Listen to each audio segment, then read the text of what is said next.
சிந்து பைரவி சீரியலில் அடுத்து வர எபிசோடில் சிவா இருந்துட்டு ஸ்னேகா தான் சிந்துவை மலை மேலேருந்து கீழே தள்ளி விட்டாங்கன்னு சொல்லிட்டு ஆதாரத்தோட கோர்ட்டில் வந்து சப்மிட் பண்ணுறாங்க. லாயரே இருந்துட்டு சிந்துவை மலை மேலேருந்து கீழே தள்ளி விட்டது நம்ம ஸ்னேகா தான், ஆனால் பழியை தூக்கி நம்ம சிவா மேலே போட்டாங்க அப்படின்னு சொல்லிட்டு நம்ம சிவாவோட லாயர் இருந்துட்டு வாக்குமூலம் வந்து கொடுத்துட்ருக்காங்க. அதுக்கு அடுத்ததான் இதெல்லாம் பார்த்துட்டு இருந்த ஜட்ஜ் இருந்துட்டு ஸ்னேகா தான் சிந்துவை மலை மேலே இருந்து கீழே தள்ளி விட்டுருக்காங்க, அதனால் அவங்கள 15 நாள் ரிமாண்டில் வைக்கிறேன் அப்படின்னு சொல்லிட்டு தீர்ப்பை வந்து சொல்லிடுறாங்க. இதை கேட்டோன்னே நம்ம ஸ்னேகா வந்து பயங்கரமாக ஷாக் ஆகுறாங்க.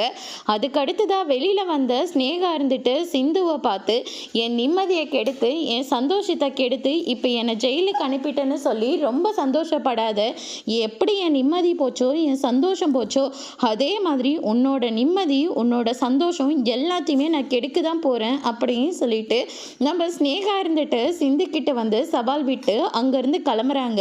அதோட இன்னைக்கான பிரம முடிச்சிருக்காங்க. இனி சிந்து பைரவி சீரியலில் நம்ம ஸ்னேகா திரும்பவும் எப்படி வெளியே வர போகிறாங்கன்றத வரப்போகிற எபிசோடில் பார்க்கலாம். தேங்க்யூ.